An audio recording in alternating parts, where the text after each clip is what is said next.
주님만을 바라보며 주님께 나아갑나이다. 주님 이 시간 우리 예배 가운데 주님 아버지 함께 해주시죠. 주님 아버지 원합나이다. 주님 이 시간 주님만을 의지하며 주님만을 바라보며 주께만 집중하며 나아가오니 주님 우리 예배 가운데 주님 아버지 임하여 주시옵소서. 우리 예배 가운데 함께 해주시죠. 주님 아버지 원합나이다. 주님 우리가 주님 아버지 우리 주님만을 의지하며 나아갈 수 있도록 주님 역사하여 주시옵소서. 주님 주의 보좌로 나아갈 때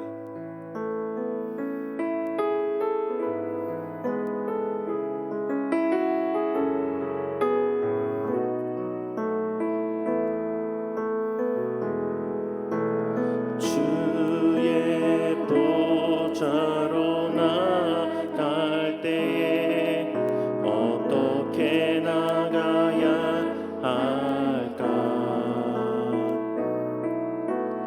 나를 구원한 주의 십자가 그것을 믿으며 가네. 주의 보좌로 나아갈 때 주의 보좌로 나아갈 때에 나 여전히 부족하나. 나를 품으신 주의 그 사랑 그것을 믿으며 가네. 자격 없는 내 힘이 아닌 자격 없는 내 힘이 아닌 오직 예수님의 보혈로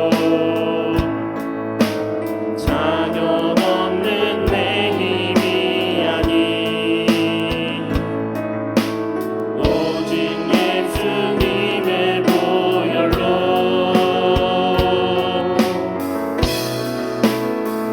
십자가의 보혈 완전하신 사랑 힘입어 나갑니다. 십자가의 보혈 완전하신 사랑 힘입어 예배하니 주의 보좌로 나아갈 때 주의 보좌로 나아갈 때에 어떻게 나가야 할까? 나를 구원한 주의 십자가 그것을 믿으며 가네. 주의 보좌로 나아갈 때 주의 보좌로 나아갈 때에 나 여전히 부족하나.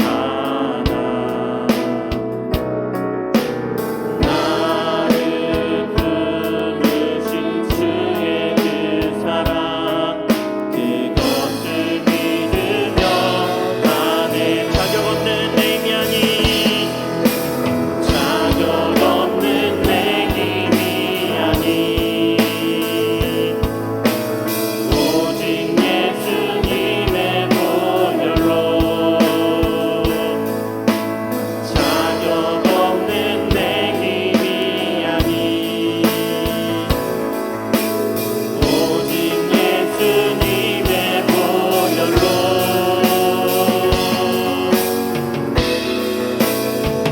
십자가의 보혈 완전하신 사랑 힘입어 나갑니다. 십자가의 보혈 완전하신 사랑 힘입어 예배하니 십자가의 보혈 완전하신 사랑 완전하신 사랑 힘입어 나갑니다. 십자가의 보혈 완전하신 사랑 힘입어 예배합니다. 우리 이 시간 예배를 위해서 다시 한번 기도했으면 좋겠습니다. 내가 주의 그 십자가만을 의지하고 나아가오니 주님, 이 시간 이 예배 가운데 나의 가운데 성령을 충만하게 허락하여 주옵소서. 이 시간 나의 가운데 주의 충만하신 은혜를 내가 경험하고 나아가는 시간이 되게 해달라고 이 시간 주님의 이름 한번 부르시고 함께 다시 한번 기도하며 나아가겠습니다. 주여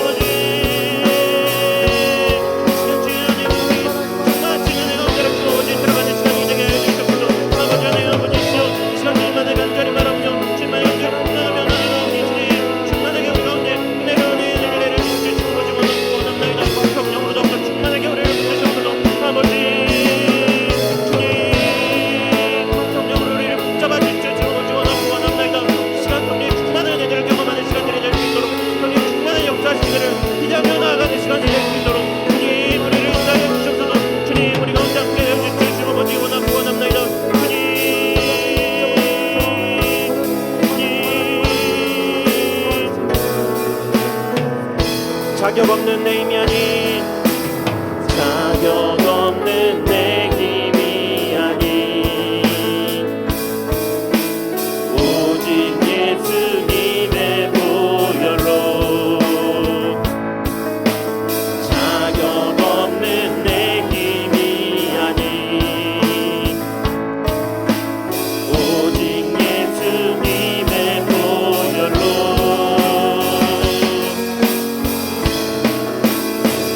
십자가의 보혈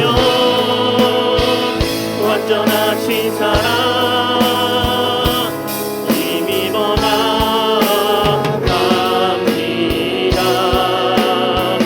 십자가의 보혈 완전하신 사랑 힘입어 예배하니 십자가의 보혈 십자가의 보혈 완전하신 사랑 힘입어 나갑니다.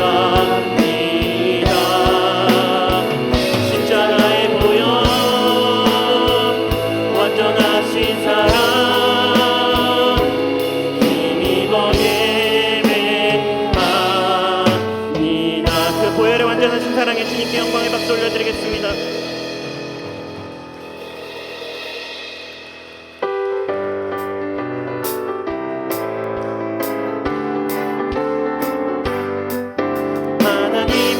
소리 천지 진동할 때에 예수 영광 중에 그릇 타시고 천사들은 세계 만국 모든 곳에 보내어 구원 얻은 성도들을 모으리.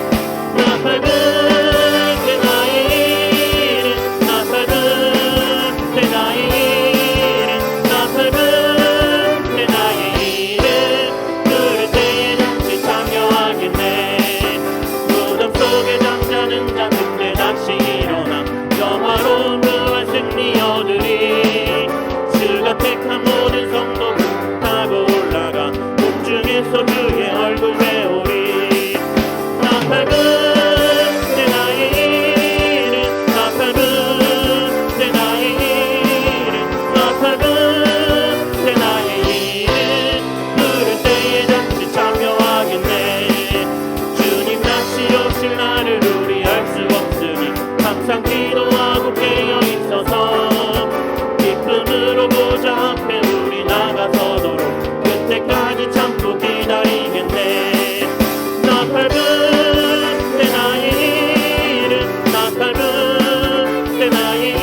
나의 복음의 빛 비춰라.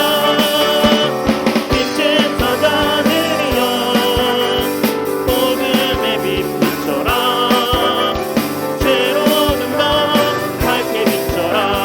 빛의 사자들 빛의 사자들이여 빛의 사자들이여 복음의 빛 비춰라. 새로운 것 밝게 비춰라. 빛의 사자들 기뻐하며 함께 노래 부르리. 소리 높여 할렐루야 부르리. 주님 앞에 나와 찬양 드리며 우리 주님과 함께 기뻐하리라. 나의 창조자 나의 구원자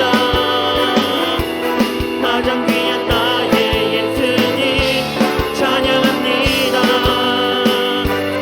나의 치료자 나의 선한 목자 되신 주 예수 나의 주 찬양하리. 기뻐하며 함께 노래 부르리. 소리 높여 할렐루야 부르리. 주님 앞에 나와 찬양 드리며 우리 주님과 함께 기뻐하리라. 나의 창조자 나의 구원자 가장 귀한 나의 예수님 찬양합니다. 나의 치료자 나의 선한 목자 되신 주 예수 나의 주 찬양. 나의 창조자 나의 창조자 나의 구원자 가장 귀한 나의 예수님 찬양합니다. 나의 치료자 나의 선한 목자 되신 주 예수 나의 주 찬양하리. 우리 찬양 받으실 주님께 영광의 박수 올려드리겠습니다. 아멘.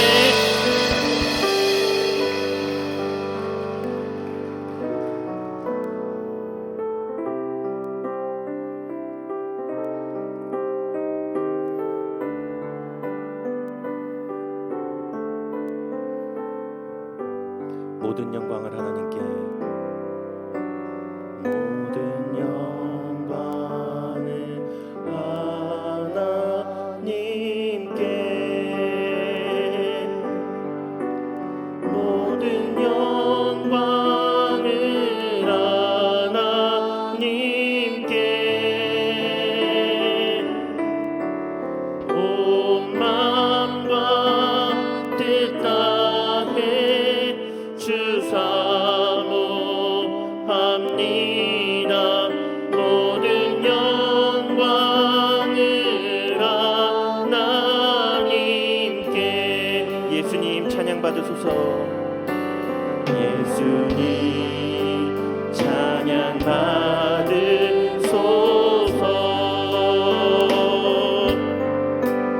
예수님 찬양 받으소서.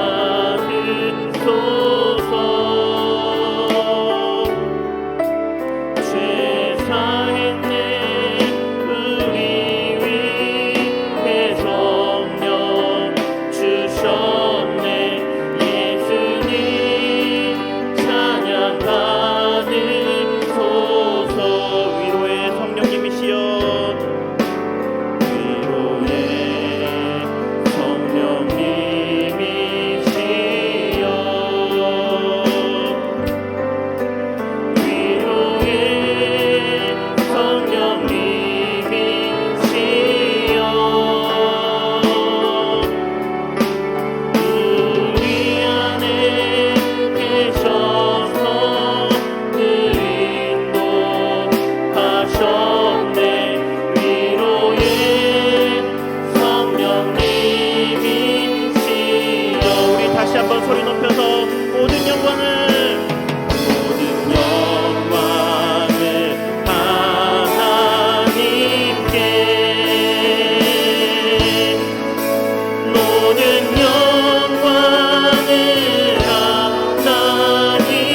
영광을 하나님께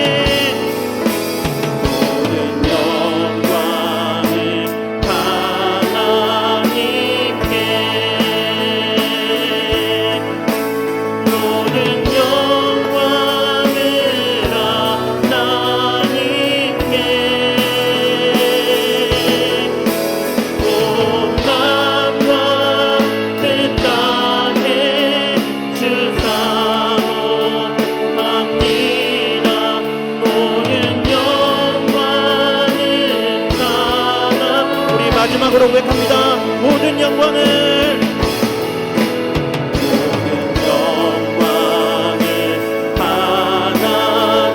하나님께 모든 영광을 하나님께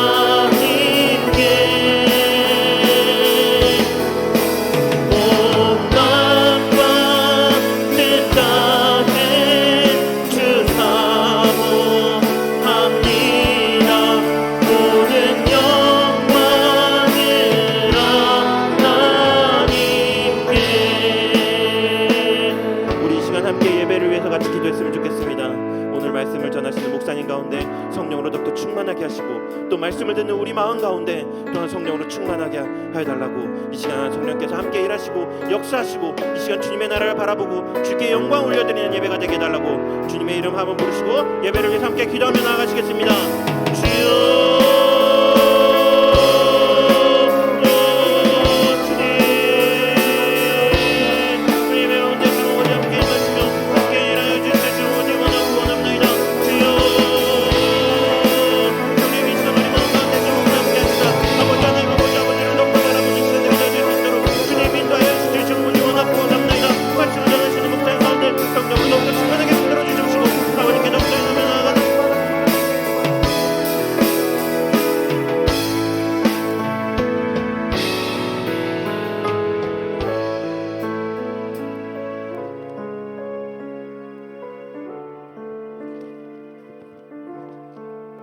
기도하겠습니다.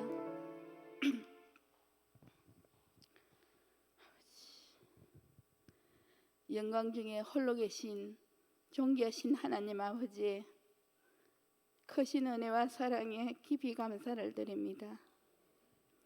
인간들이 잘못된 생각과 행실로 인하여 많은 재앙에 부딪혀 허덕이는 인생들을 불쌍히 여겨주셔서 코로나로 비롯하여 홍수와 기근과 모든 어려움에서 우리 믿는 자들이 먼저 자복하고 회개하며 기도하는 까닭에 이 모든 재앙에서 속히 벗어나게 도와주실 것을 믿고 간절한 마음으로 기도드립니다. 담임 목사님의 청빙을 위해 말씀 준비하셔서 세우신 목사님, 은혜로운 말씀을 전하게 하시고 기도로 준비하는 가운데 우리 교회에 합당한 목사님을 세우실 줄 믿습니다. 살아계셔서 역사하시는 하나님께서 기대하며 기도하게 하시고 인내하며 기다리는 중에 기적을 행하시는 능력의 아버지 되심을 고백드리며 사랑이 많으신 예수님 이름으로 감사 기도드립니다. 아멘.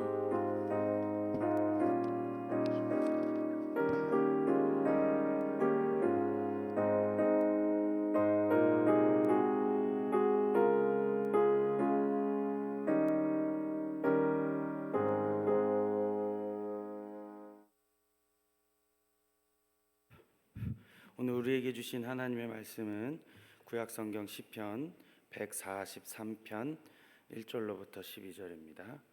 구약성경 시편 143편 1절로부터 12절, 저와 여러분이 한 절씩 교독하겠습니다. 구약성경 143편 1절입니다. 여호와여, 내 기도를 들으시며 내 간구에 귀를 기울이시고 주의 진실과 의로 내게 응답하소서.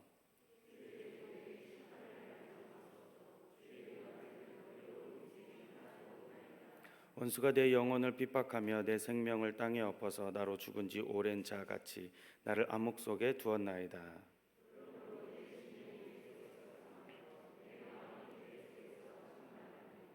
내가 옛날을 기억하고 주의 모든 행하신 것을 읊조리며 주의 손이 행하는 일을 생각하고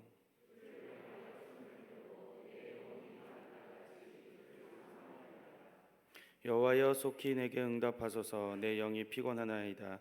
주의 얼굴을 내게서 숨기지 마소서. 내가 무덤에 내려가는 자 같을까 두려워하나이다.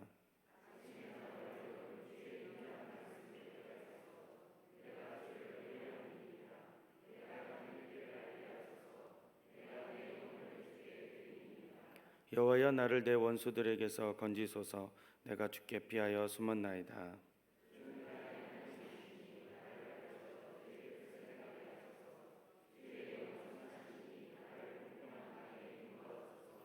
여호와여 주의 이름을 위하여 나를 살리시고 주의 의로 내 영혼을 환난에서 끌어내소서. 주의 인자하심으로 나의 원수들을 끊으시고 내 영혼을 괴롭게 하는 자를 다 멸하소서. 나는 주의 종이니이다. 아멘. 할렐루야. 3일 예배 나오신 사랑하는 성도님들을 사랑하고 축복합니다. 매주 수요일 이렇게 나오셨으면 좋겠습니다. 이번 주간 특세인데 이번 주간 같이 새벽에 나오시길 바랍니다. 새벽에 하나님이 도우십니다. 할렐루야. 우리 담임 목사님 청빙 가운데 있습니다. 오늘 첫 번째 시간인데요. 최유규 목사님 나오셔서 나는 주의 종입니다 라는 말씀 전해주실 때 큰 은혜 받으시기 바랍니다.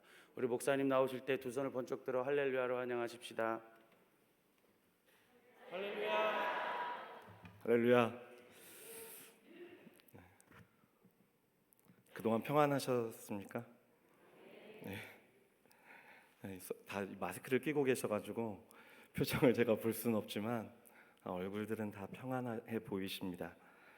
먼저 부족하고 연약한 이 사람을 이 자리에 서게 하신 하나님께 감사드리고 또 모든 당회원 장로님들과 또 그리고 모든 성도님들께 진심으로 감사를 드립니다. 이곳에서 부교육자로 한 5년 9개월 정도 섬기고요.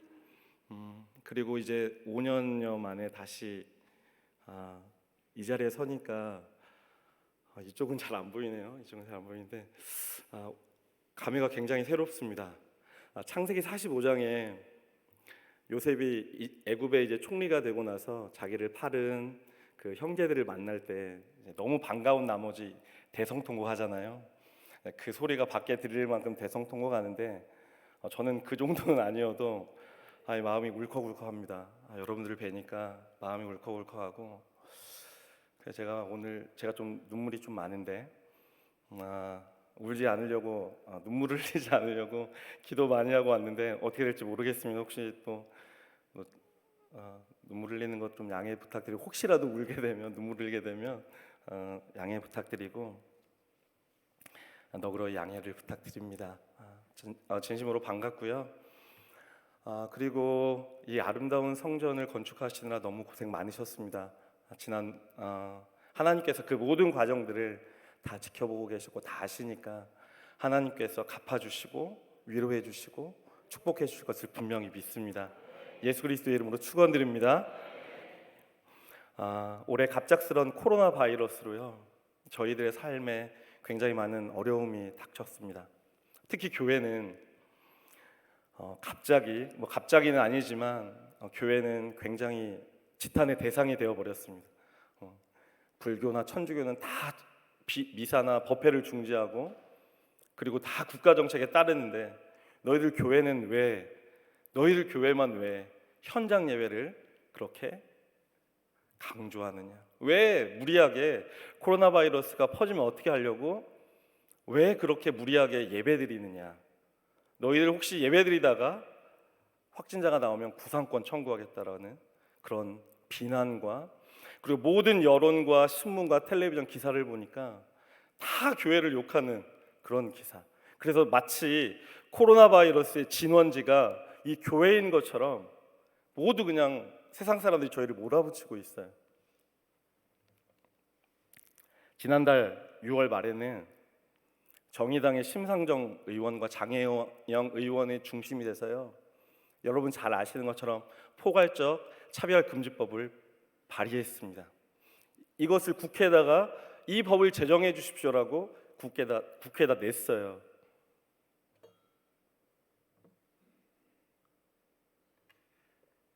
친정집에 온 것 같은데도 이렇게 발의를 냈어요. 근데 이 포괄적 차별금지법을 이 제목만 보면 굉장히 좋잖아요. 모든 사람들을 차별하지 않고 평등하게 대우한다. 그런데 그 내용을 보면 여러분 아시는 것처럼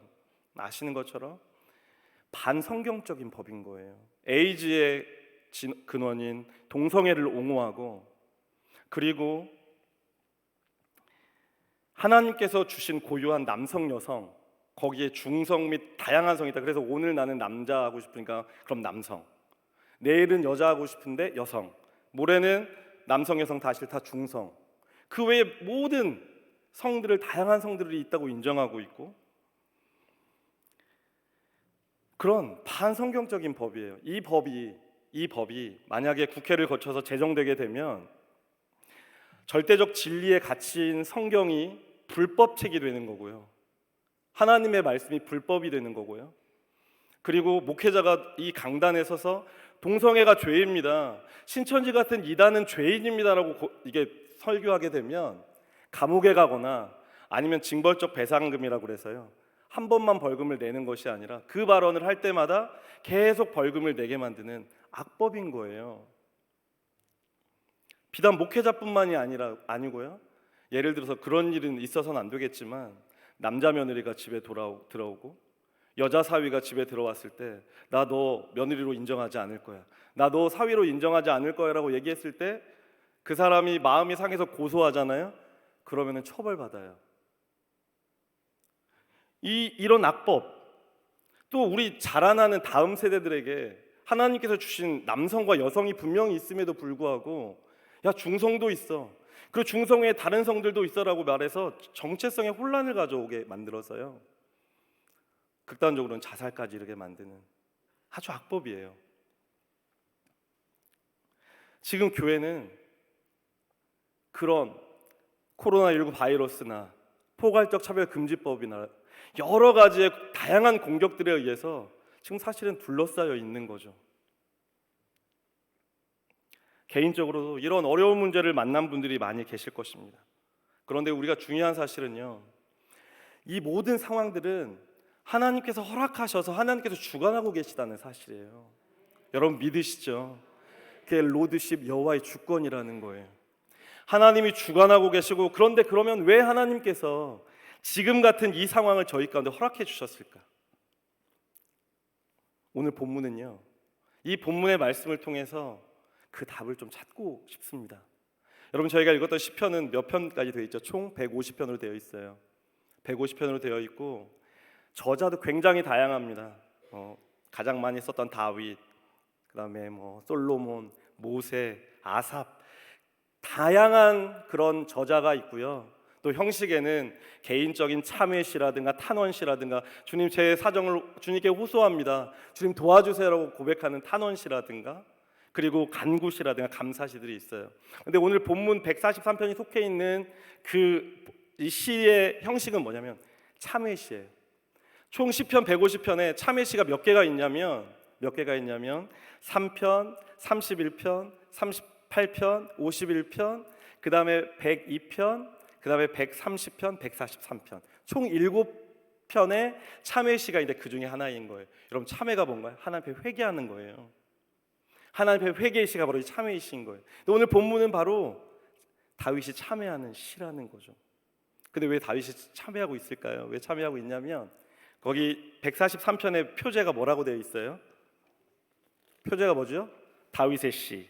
근데 부제는 뭐냐면 압살롬의 반란 때 다윗이 도망하며 지은 시가 오늘 143편이에요. 그럼 시편 3편도 동일한 말씀인데 조금 이제 비슷한 내용이지만 오늘 저는 143편의 말씀들을 보면서 다윗이 처한 그 어둠 같은 상황이 바로 오늘 우리에게 주어진 상황이구나라는 사실을 깨달았어요. 사실 제가 설교하러 오라는 말씀을 주일날 들었거든요. 그러면서 어떤 말씀을 전할까 굉장히 많이 고민했어요. 가서 설교 잘해야 되는데, 그래서 제가 제일 잘하는 설교를 준비해서 이렇게 할까라고 했는데, 사실 하나님 앞에 기도하면서 들었던 마음은 이 말씀을 나누고 싶은 감동이 좀 많이 컸어요. 왜냐하면 지금 상황이 이렇다는 거예요. 교회는 안으로 내부로, 안으로 밖으로 엄청난 공격에 시달려서 어둠 같은, 오늘 다윗이 뭐라고 고백하냐면 143편의 3절 보시면 원수가 내 영혼을 핍박하여 내 생명을 땅에 엎어서 나로 죽은 지 오랜 자같이 나를 암흑 속에 두었습니다. 암흑 같은 지금 시기라는 거죠. 그리고 7절에 보시면 다윗이 뭐라고 고백하냐면 여호와여 속히 내게 응답하소서 내 영이 피곤하나이다. 주의 얼굴을 내게서 숨기지 마소서 내가 무덤에 내려가는 자 같을까 하나이다.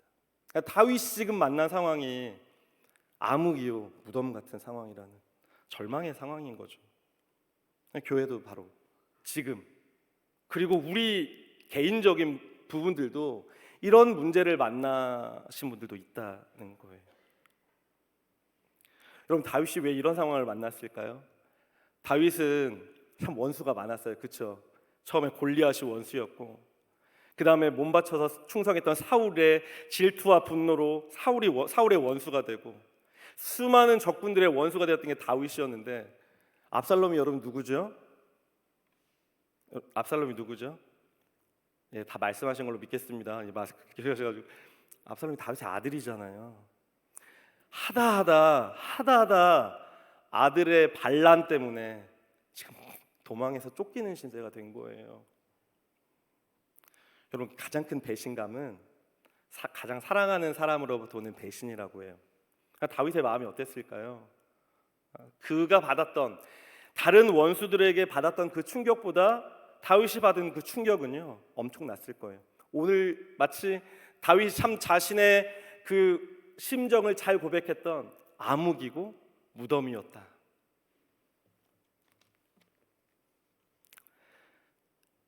그럼 하나님은 다윗에게 왜 또 이런 상황을 허락하셨냐는 거예요. 왜요? 첫째는 다윗의 범죄에 대한 하나님의 심판인 거예요. 하나님의 징계인 거예요. 여러분, 사무엘하 11장의 말씀을 보면 여러분 잘 아시겠지만 다윗이 왕에 되어서 범죄를 저질렀어요. 어떤 범죄를 저질렀죠? 충신 우리아를 죽이고, 전쟁터에서 죽이고, 그리고 그의 아내를 빼앗았어요. 왜 그렇게 했을까요? 자기가 왕이라는 것 때문에. 자신의 왕의 권력으로, 자신의 왕의 힘으로 충신 우리아를 죽이고 아내를 빼앗은 거예요. 하나님 보시기에 뭐예요? 죄죠. 뭐라고 말씀하시냐면 나를 업신여겼고, 그리고 나를 내 앞에 내가 보기에 죄를 저질렀다라고 하나님 말씀하시는 거예요. 그런데 사랑하는 여러분, 하나님의 징계, 하나님의 심판은 또 다른 사랑의 표현인 거 아시죠? 아멘이세요? 하나님의 심판과 징계는 또 다른 하나님의 거칠고 강한 사랑이에요. 하나님의 진짜 심판은 뭐냐면 육이에요. 여러분, 로마서 1장 24절을 보시면 하나님께서 싫어하시는, 하나님께 범죄한 자를 어떻게 했냐면 뭐라고 말씀하고 계시냐면 마음의 정욕대로 내버려 두셨어요. 유기를 시키신 거예요. 자기 마음의 정욕대로, 자기가 그냥 좋아하는 대로 행할 수 있도록 내버려 두셨어요. 26절에 부끄러운 욕심에 내버려 두셨어요. 28절에 상실한 마음대로 내버려 두셨어요. 이게 하나님의 진짜 심판이에요. 하나님의 가장 무서운 심판인데, 하나님의 징계와 하나님의 심판은 사랑하는 다윗을 그 죄에서 건지고 다시 돌이키고 하나님께로 돌아오기 위한 심판과 징계였다는 거예요. 여러분, 이게 굉장히 중요한 말씀이 있어서 다 아시겠지만 한번 찾아보겠습니다. 히브리서 12장 5절로 8절 말씀입니다. 혹시 방송실 띄워주실 수 있을까요?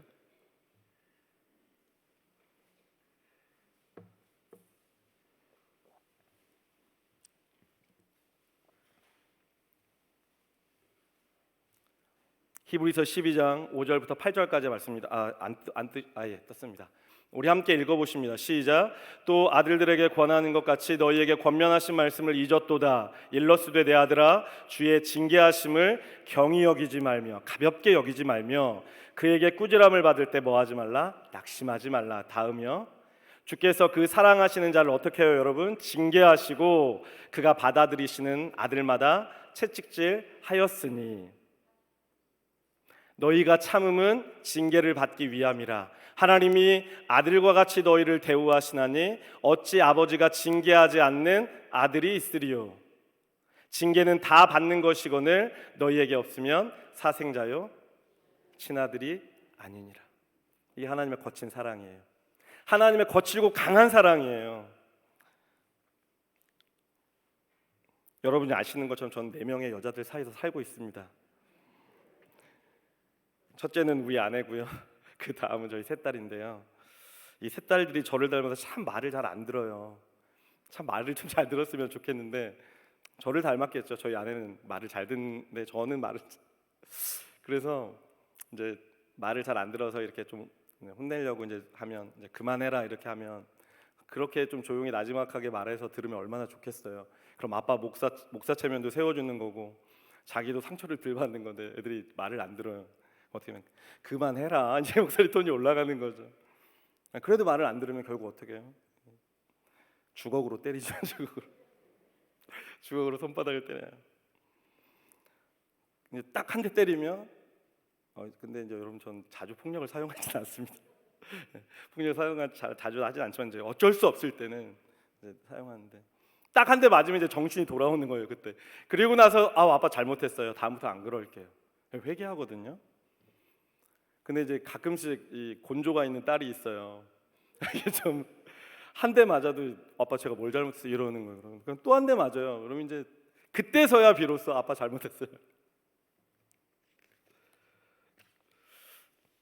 한 번은 이제 밥을 풀려고 이제 주걱을 찾는데 주걱이 없는 거예요. 주걱 어디 갔니? 주걱 좀 가져와 그랬는데 그래 결국 숟가락으로 밥을 이게 푸는데 나중에 막내딸이 주걱을 가져오더라. 아빠 제가 맞을까 봐 주걱 숨겨놨었어요.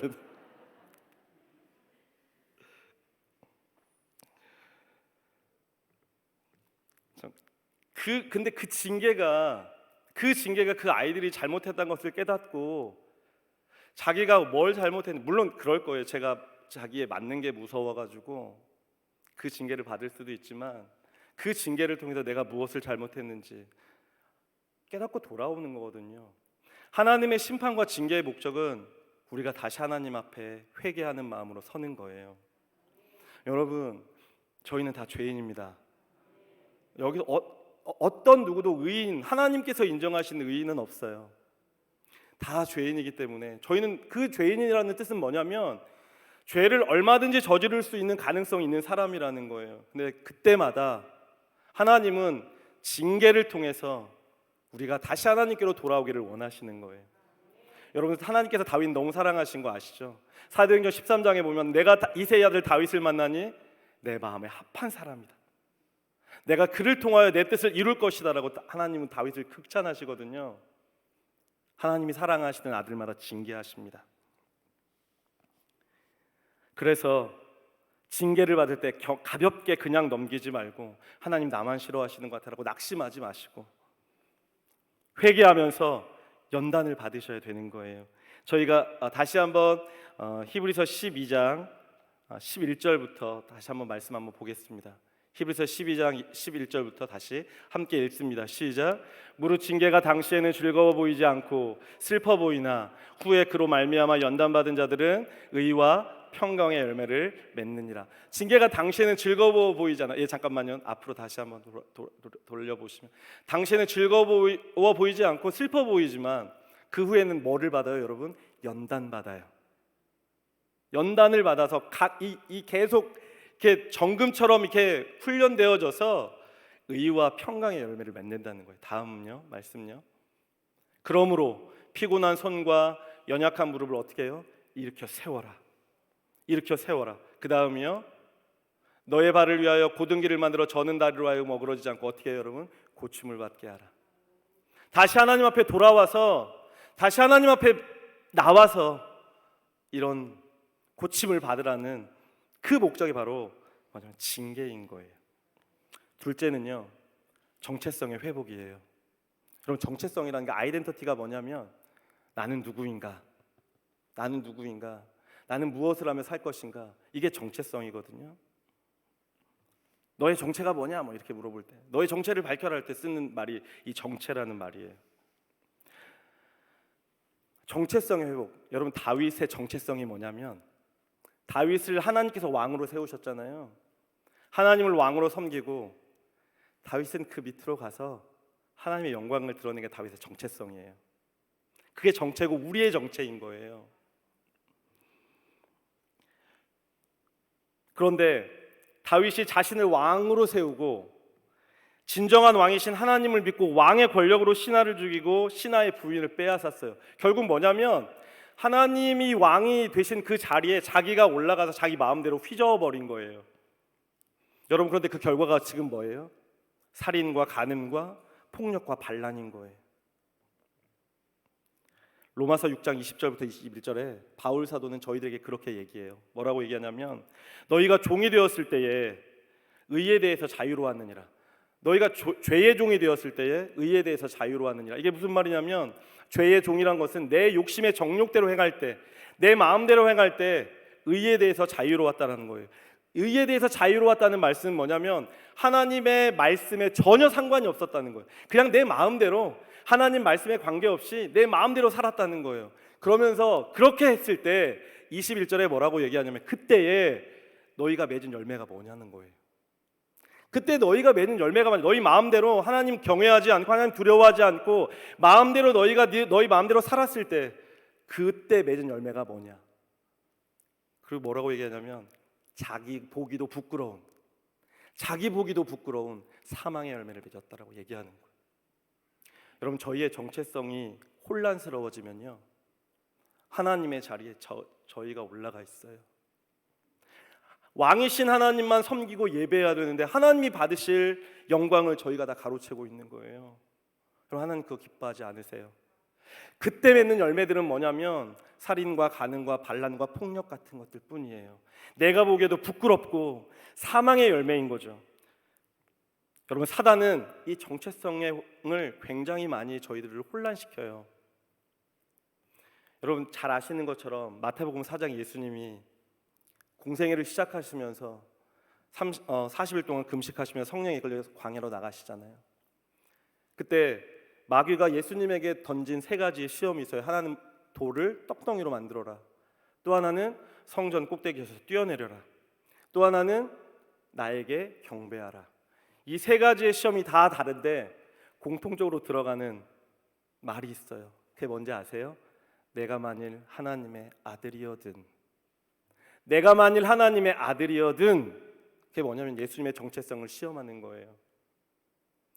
여러분, 예수님 공생애 계속 시작하시면서 많은 사람들에게 네가 나사렛 너의 아버지가 요셉, 목수 요셉인데 내가 너를 아는데 네가 어떻게 하나님의 아들이라고 그렇게 지금 다니고 있냐라고 많은 사람들이 예수님의 정체성에 문제를 걸고 태클을 걸고 주님을 혼란케 만들었어요. 여러분, 더 놀라운 사실은 뭐냐면요, 복음서에 예수님 십자가 지실 때의 모습 마태복음 27장에 나오는데 예수님 십자가에 올라가셨어요. 그리고 마지막까지 성난 군중들이 예수님께 뭐라고 얘기하냐면 내가 만일 하나님의 아들이어든 너를 구원하고 내려와라. 놀랍죠? 한 보석 상가에 도둑이 들었습니다. 근데 그 도둑은 보석을 다 가져가지 않았어요. 그 도둑이 한 일이 하나 있어요. 뭐냐면 가격표만 싹 바꿔놨어요. 어떻게 바꿔놨냐면 비싼 보석에는 값싼 가격표를, 그리고 값싼 보석에는 비싼 가격표를. 그러니까 어떻게 되겠어요? 사람들이 이거 좋아 보이는데 가격이 싸단 말이에요. 비싼 거 다 사갔어요. 상점 주인이 비싼 보석을 싸게 다 판 후에야 아이고 값비싼 보석을 가장 싸게 팔았구나. 그때야 깨달았다는 예화가 있어요. 사단은요, 가장 가치 있는 것에 가장 값싼 가격표를 붙여서 저희를 유혹하고 혼란시켜요. 정체성을 혼란시키는 거예요. 가장 싼 보석에다가 가장 가치 없는 일에 가장 비싼 가격표를 붙여서 저희를 혼란시키게 만들어요. 여러분, 미국의 범죄율이 높은 청소년들의 집단을 조사해 봤더니 가장 높은 비율 중에 하나가 누구였냐면 아메리카 원주민들, 저희가 알고 있는 인디언들, 그 소수 그 지금 소수 그 특정 그들이 거주하는 구역에서 살고 있는데 이 사람들의 범죄율이 높다는 거예요. 조사해봤대요. 왜 이렇게 이 원주민들의 청소년들의 비율이 이렇게 높을까? 조사해봤는데 이제 그 아이들이 성장해서 백인 학교에 제 가끔씩 들어가게 되면 백인 학생들이 그렇게 놀린대요. 너 왜 인디언처럼 행동하냐? 왜 인디언처럼 말하고 행동하냐? 근데 집에 오면 부모님들이 야, 너 왜 백인처럼 행동하냐? 백인처럼 말하냐? 그거 혼난다는 거예요. 그러니까 아이들이 정체성의 혼란을 가져오는 거예요. 그래서 범죄에 노출되기 쉽다는 거죠. 앞에서도 언급했지만 여러분, 코로나19는 현장 예배가 아닌 비대면 온라인 예배를 권면했습니다. 제가 비대면 온라인 예배를 드린 부분을 비판하는 게 아니고요. 이건 사단의 저희 정체성의 공격이에요. 저희는 예배자들이에요. 할렐루야. 저희는 살아계신 하나님을 예배하는 예배자들이거든요. 예배자들은 예수 그리스도를 믿는 무리들이 공동체가 되어서 하나님 앞에 드리는 예배자들을, 그게 예배인 건데, 사단은 그 비대면 온라인 비대면 예배를 통해서 예배는 너희들 편의에 맞게 드려. 너희들이 불편하면 너희들 편의에 맞게 드려라는 정체성의 혼란의 공격일 수 있다는 거예요. 아까 포괄적 차별금지법도 마찬가지예요.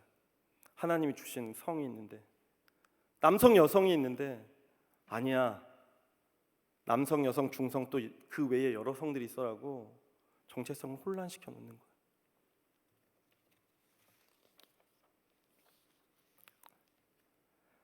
여러분, 하나님께서 가장 원하시는 우리의 정체성은 하나님을 왕으로, 우리는 자녀지만 종의 위치로 내려가서 하나님을 섬기는 예배자들이에요. 여러분, 예수님을 보세요. 여러분, 하나님의 아들로 인간의 몸으로 입고 오셨어요. 그러면서 예수님이 뭐라고 늘 고백하세요? 요한복음에 보시면 나를 보내시니가 나는 내 뜻 행하려고 이 땅에 오지 않았다. 나는 내 목적 이루기 위해서 이 땅에 오지 않았다. 나는 종으로서 나를 보내신 이의 뜻을 행하려고 이 땅에 왔다. 예수님이 요한복음에서 자기의 정체성을 계속 말씀하시는 거예요. 예수님은 하나님의 아들이시지만 종이다라는 거예요. 저희도 마찬가지예요. 저희는 하나님의 자녀잖아요. 그렇지만 종의 자세로 왕이신 하나님을 예배하는 예배자로, 왕이신 하나님을 섬기는 그런 종의 모습으로 저희는 섬겨야 된다는 거예요. 나는 주의 종입니다. 우리 오늘 마지막 본문 읽었던 제목이기도 하지만 마지막 다윗의 고백이 주님 나는 주의 종입니다 라는 그 고백이 다윗의 고백이 아니고 저희들의 고백 되어야 된다는 거예요. 주님, 저는 주님의 종입니다.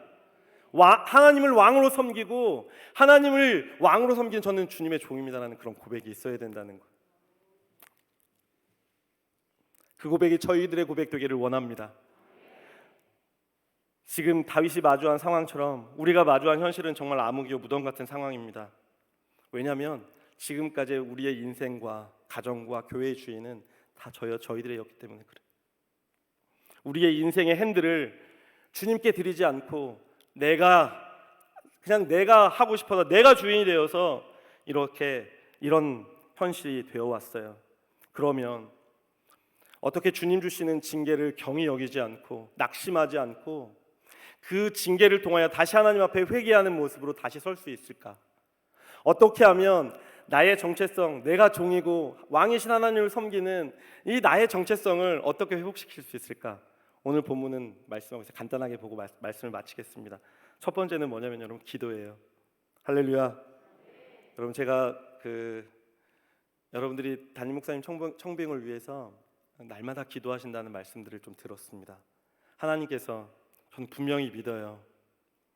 하나님께서 여러분들을 사랑하시고 이 교회를 사랑하시기 때문에 이 교회에 꼭 맞는 목사님을 보내실 줄 믿습니다.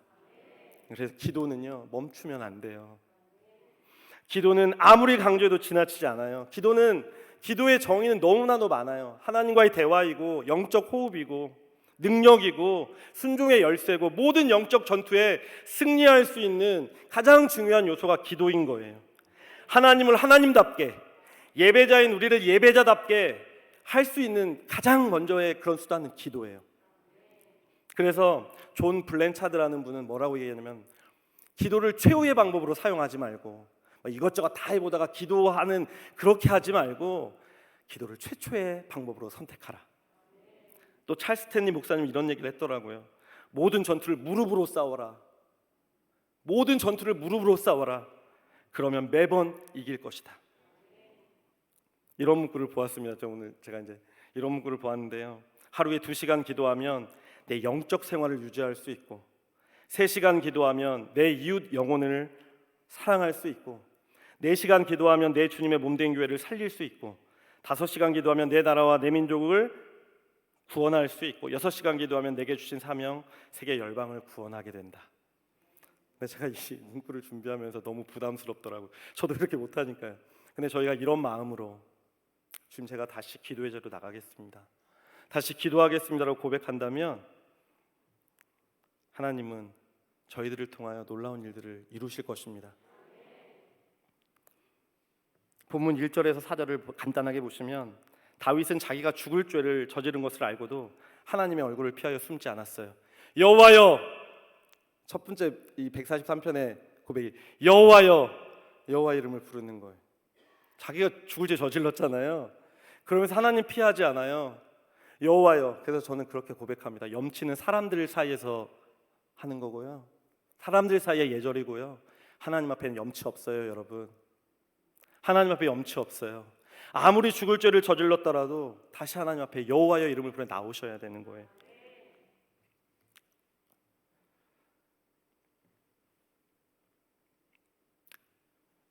다윗이 여호와여 부르며 내 기도를 들으시고 간구에 귀를 기울이시고 응답해 주십시오. 제가 지금 주님, 제 마음이 내 생명을 땅에 엎어서, 내 생명을 땅에 엎었다라는 말은 뭐냐면 땅에 내동댕이 쳐가지고 짓이겼다는 거예요. 내동댕이 땅에 쳐서 짓이겨 버렸어요. 그리고 내 심령이 속에서 상하고 참담한데 그럼에도 불구하고 다시 주님께 기도합니다. 여호와 하나님의 이름을 부를 때요, 뭐가 일어나요? 회복이 일어나요. 할렐루야. 둘째는요, 말씀 묵상이에요. 여러분, 1절부터 4절까지는 이제 다윗이 기도를 시작하거든요. 기도를 시작했는데 이제 분위기가 조금씩 바뀌는 걸 느낄 수 있어요. 몇 절에서 보면 알 수 있냐면 5절을 보세요. 5절 한번 읽어보겠습니다.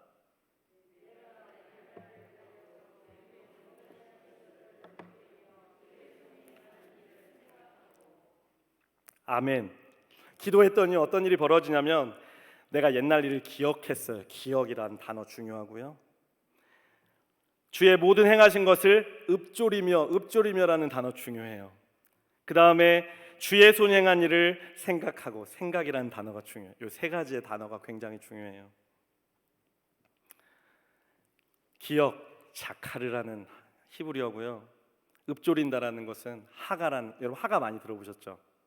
하가라는 히브리어고, 그리고 생각이라는 단어는 시아흐라는 히브리어예요.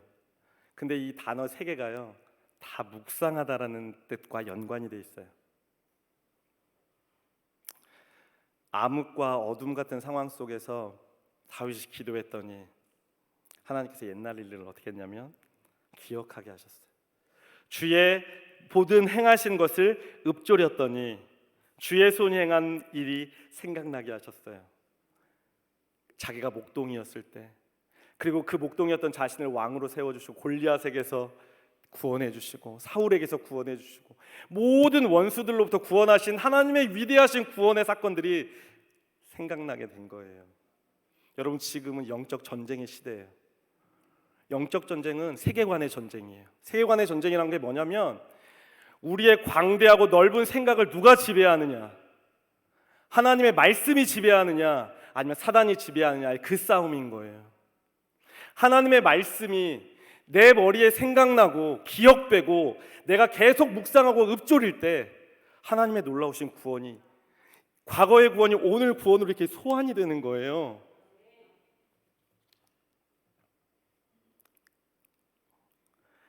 여러분, 묵상에 이런 의미도 있어요.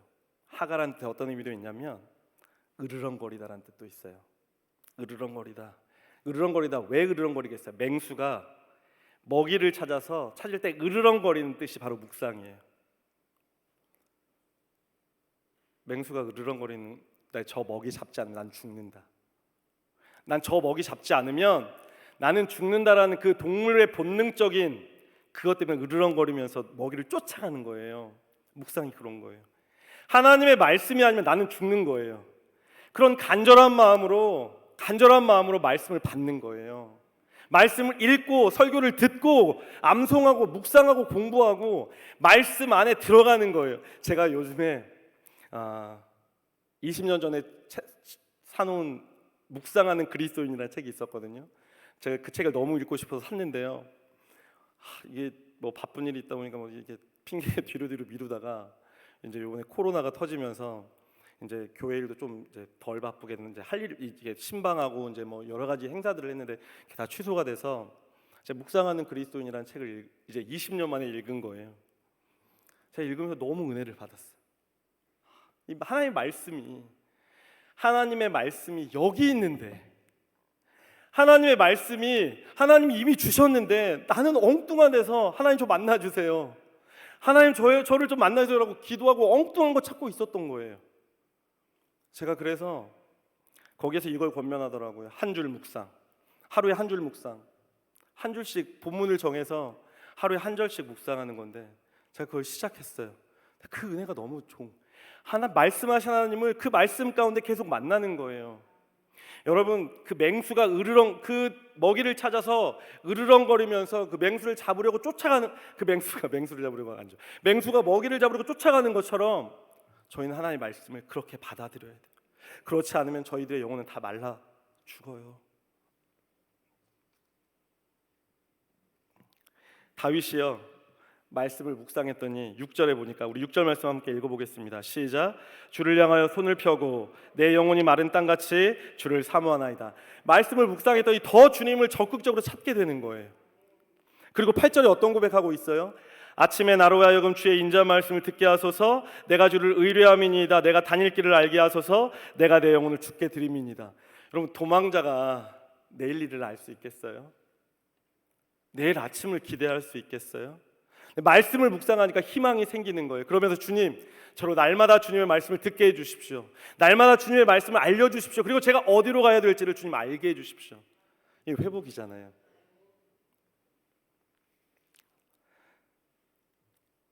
하나님의 말씀을 사모하며 구하면요, 하나님께서 날마다 우리가 만나야 될 사람들, 해야 될 길들을 알게 해주세요. 여러분, 성결교회의 창시자가 요한 웨슬리잖아요. 요한 웨슬리가 늘 외쳤던, 세계는 나의 교구다도 외쳤지만 웨슬리가 자주 외쳤던 말이 있어요. 나는 책 한 권의 사람이 되고 싶다.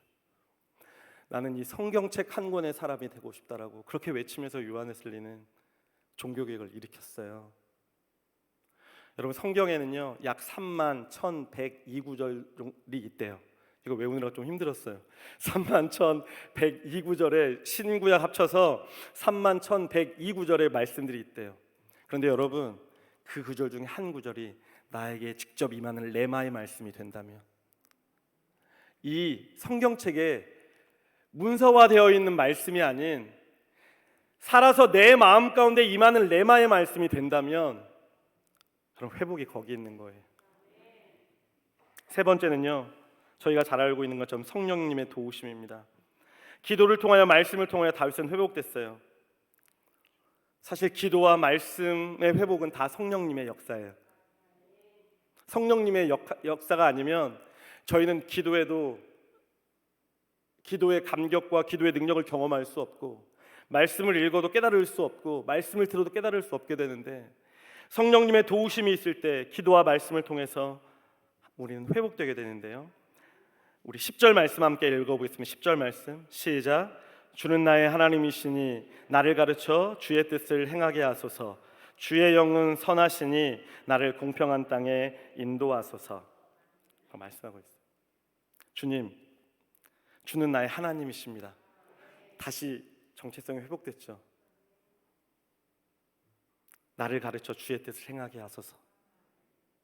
내 욕심이 아니라, 내 욕심, 일평생 내 욕심 추구하지 아니하고 주님 저를 가르쳐 주셔서 주님의 뜻을 행하는 주의 종 되게 해주십시오. 주의 영이 선하시니까, 성령님이 선하시니까 저를 공평한 땅이 어디예요? 하나님의 통치하시는 땅, 하나님이 다스리시는 땅, 그 땅으로 저를 인도해 주십시오라고 다윗은 기도하고 있는 거예요. 우리 성령님에 관계된 말씀들은 많이 있지만 시간 관계상 말씀 한 절만 찾아보겠습니다. 고린도전서 2장 9절부터 14절까지의 말씀입니다. 고린도전서 2장 9절부터 14절까지의 말씀입니다.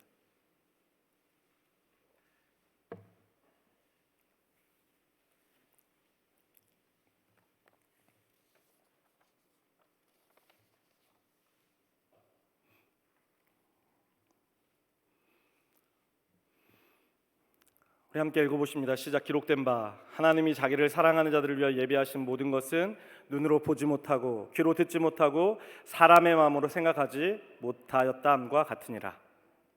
오직 하나님이 무엇으로요, 여러분?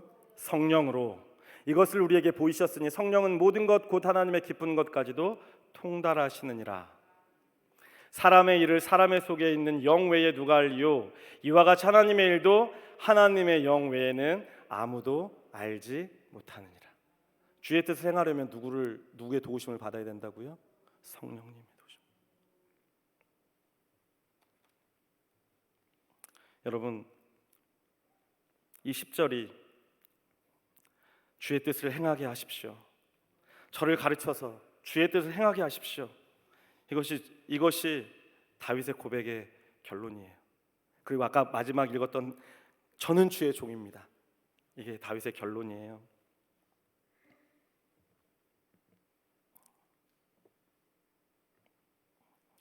정체성이 회복됐어요.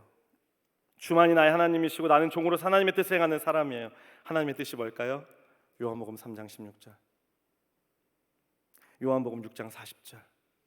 내 뜻은 이것이니 예수 그리스도를 믿는 자마다 영생 얻을 것이다.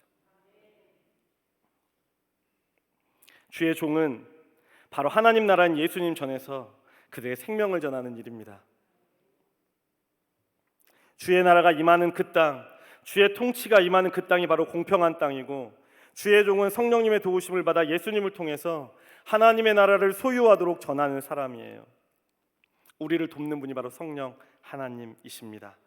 우리로 하여금 기도하게 하시고 말씀 붙잡게 하시고 말씀 의지하여 살아가게 하시는 분이 성령님이세요. 우리 주의 종의 정체성을 회복해서 하나님의 나라 예수 그리스도를 이 땅 가운데 전할 수 있도록 돕는 분입니다. 그분을 의지하시는, 그분을 잡으시는 저와 여러분이 되시기를 간절히 소원합니다. 마지막으로 어떤 권사님이 시험에 드셨어요.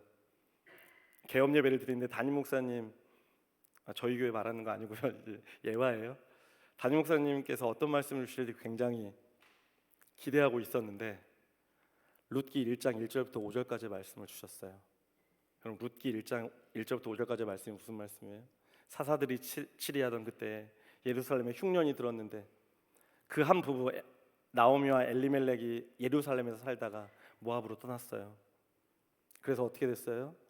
그 두 아들을 그 땅에서 결혼시켰는데 남편이 죽고 두 아들이 죽었어요. 그러니까 권사님이 딱 말씀을 듣자마자 시험에 드셨어요. 망했다는 소리인데 망했다는 소리인데 여러분, 근데 룻기의 주제는 그게 아니잖아요. 우리 그리스도인들의 정체성을 가장 잘 설명한, 우리 그리스도인들의 정체성은요, 처음엔 어둠이고 절망이에요. 그리고 하나님께서 태초의 천지를 창조하실 때 뭐부터 시작하시죠? 빛부터 시작하시나요? 아니에요.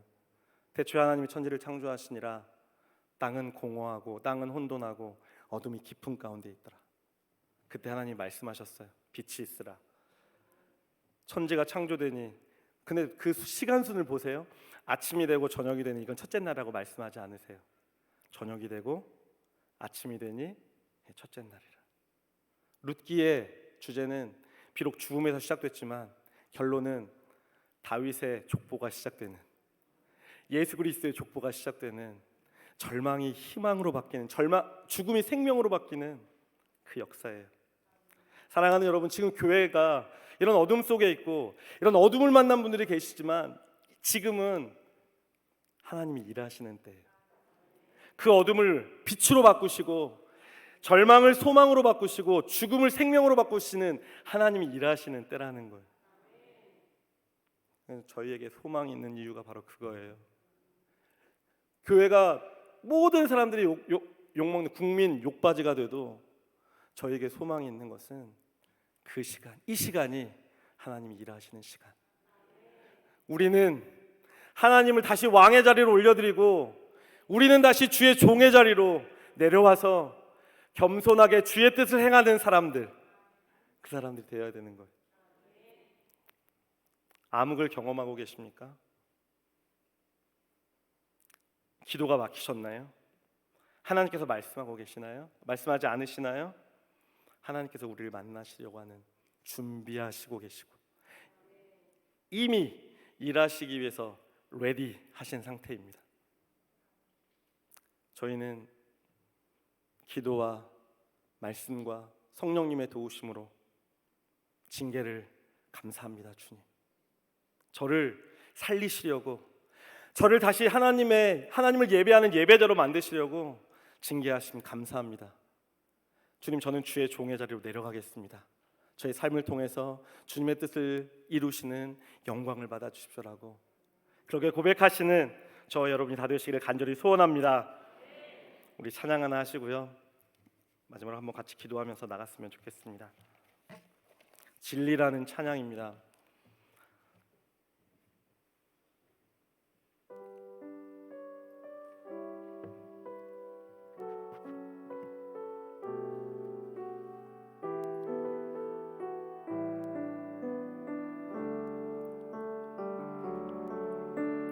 하나님 사랑 변치 않는다. 하나님 사랑 변치 않는다. 세상 다 변하고 날 버린다 해도 하나님 사랑 변치 않는다. 하나님 사랑 변치 않는다. 하나님 사랑 변치 않는다. 하나님 사랑 변치 않는다. 세상 다 변하고 날 버린다 해도 하나님 사랑 변치 않는다. 하나님 내 길 인도하신다. 하나님 내 길 인도하신 주님, 그렇습니다. 하나님 내 길 인도하신다. 하나님 내 길 인도하신다. 나의 가는 길 다 주님께 있으니 하나님 내 길 인도하신다. 반드시 기도 응답하신다. 반드시 기도 응답하신다. 할렐루야.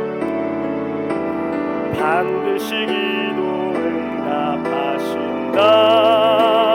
응답하신다.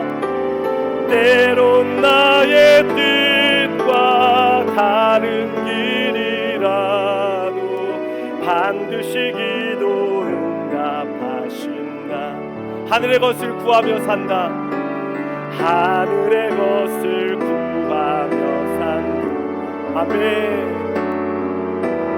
하늘의 것을 구하며 산다. 세상 헛된 것에 소망 두지 말고 하늘의 것을 우리 한 번 더 하늘의 것을 구하며 산다. 하늘의 것을 구하며 산다. 하늘의 것을 구하며 산다. 세상 헛된 곳에 소망 두지 말고 하늘의 것을 구하며 산다. 우리 마지막 1절만 한 번 더 하시겠습니다. 하나님 사랑 변치 아멘. 이것이 진리입니다. 하나님 사랑 변치 않는다.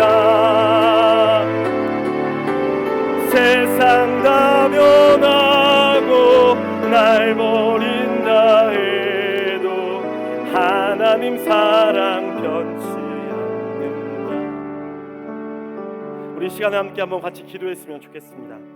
들은 말씀을 기억하면서 주님, 제가 어둠을 만났습니다. 주님, 제가 저의 기도가 막혔습니다. 주님, 하나님의 말씀이 들려지지 않습니다.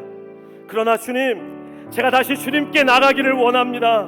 주의 종의 위치로 내려가서 왕이신 하나님을 섬기며 주의 뜻을 이루는 하나님, 그런 종의 주의 종 될 수 있도록, 그래서 하나님 아버지, 그런 저의 삶을 통하여 영광받아 주시옵소서. 우리 이 시간 주여 한번 외치고 함께 기도하며 나가시겠습니다. 주여! 하나님 아버지 감사합니다. 저희를 사랑하시는 주님 찬양합니다. 하나님 아버지, 저희를 사랑하셔서 징계하심을 믿습니다. 저희를 사랑하여 주셔서 하나님 아버지 정체성을 회복하게 하여 주셔서 감사드립니다. 주의 말씀이 들려지게 하시니 감사드립니다. 다시 주님 앞에 나와 기도하게 하시니 감사드립니다. 성령이여 이 시간 임하여 주셔서, 성령이여 이 시간 역사하여 주셔서 주의 말씀이 들려지게 하여 주시고 우리의 기도를 들어 응답하여 주셔서 하늘 문을 여시고 기도의 영을 부어 주시옵소서. 하나님 아버지 어둠을 만났습니다. 아버지 하나님 고난을 만났습니다. 그러나 저에게 소망이 있고 희망이 있는 것은 하나님이 일하고 계십니다. 하나님이 아버지 하나님이 일하고 계십니다. 저희를 통하여 일하고 계십니다. 저희를 도와주시고 계십니다. 사랑하는 아버지여, 이 시간 주님만을 의지하며 바라보게 하여 주옵소서. 다시 기도의 자리로 나오게 하여 주옵소서. 주의 말씀을 묵상하게 하여 주옵소서. 성령의 도우심 받아 주님께 가까이 나갈 수 있도록 역사하여 주시옵소서.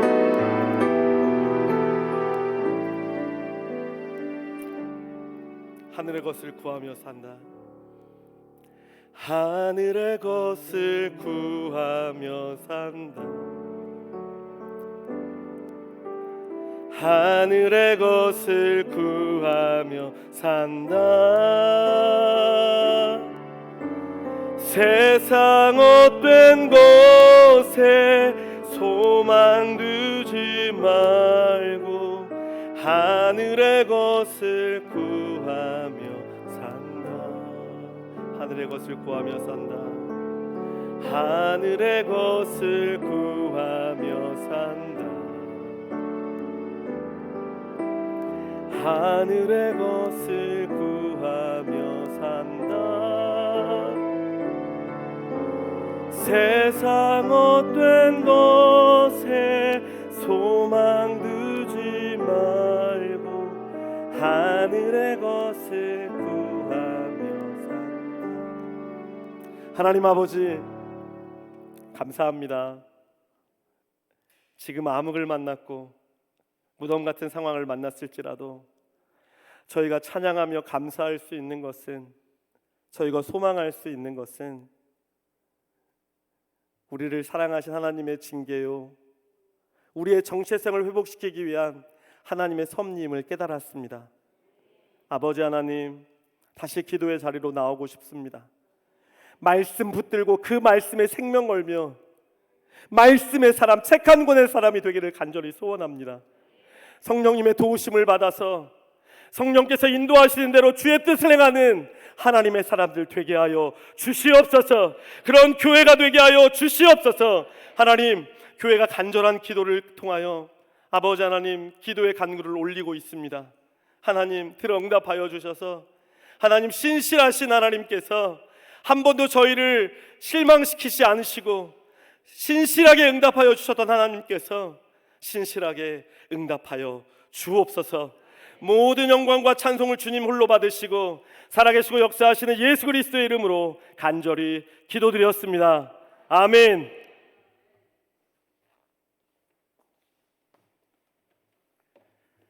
은혜로우신 말씀 전해주신 최유기 목사님께 감사를 드립니다. 하늘의 것을 구하며 사십시다. 기도의 자리로 나아가십시다. 말씀 묵상하십시다. 성령의 도우심을 의지하며 살아가십시다. 할렐루야. 광고 말씀드리겠습니다. 이번 주간 특별 새벽 기도회 계속하고 있습니다. 여러분, 내일은 중고등부, 금요일은 청년부입니다. 저를 위해서 기도해 주시고 내일 중고등부 청년부 또 특별 새벽기도회 특별한 날이니까 특별히 나오라고 하는 거거든요. 특별하니까 특별히 나오라는 거니까 나오셔가지고 이 새벽에 하나님이 돕고 계십니다. 여러분 기도가 살아나고 있어요. 경험하시기를 바랍니다. 8월 22일 토요일 6시 다음 세대를 위한 토요 찬양 집회가 있습니다. 여러분 코로나로 어렵고 뒤숭숭하지만 이 온 열방을 위하여서 함께 기도하는 이 모임에 여러분 관심 가져주시고 저는 특별히 영적인 도전이라 생각하는데 우리 같이 기도함으로 함께 기도하는 시간 가졌으면 좋겠습니다. 담임 목사님 청빙하는 가정 오늘 첫 번째 시간 가졌고요. 8월 20일 내일 모레 금요일에는 윤석종 목사님 오셔서 말씀 전해 주실 것입니다. 다음 주 수요일에는 박진규 목사님 오셔서 또 계속해서 말씀을 드릴 것입니다. 여러분 담임 목사님이 청빙하는 모든 가정 가운데 하나님 인도하심이 예비하심이 인간적인 선택이 아니라 하나님이 원하시는 사람 이 교회 잘 보내시도록 우리 계속해서 기도하시는 여러분 되시길 바랍니다. 우리 다 같이 주기도문 하심으로 수요예배 하나님 앞에 마치겠습니다. 하늘에 계신 우리 아버지, 아버지의 이름을 거룩하게 하시며 아버지의 나라가 오게 하시며 아버지의 뜻이 하늘에서와 같이 땅에서도 이루어지게 하소서. 오늘 우리에게 일용할 양식을 주시고 우리가 우리에게 잘못한 사람을 용서하여 준 것 같이 우리 죄를 용서하여 주시고 우리를 시험에 빠지지 않게 하시고 악에서 구하소서. 나라와 권능과 영광이 영원히 아버지의 것입니다. 아멘.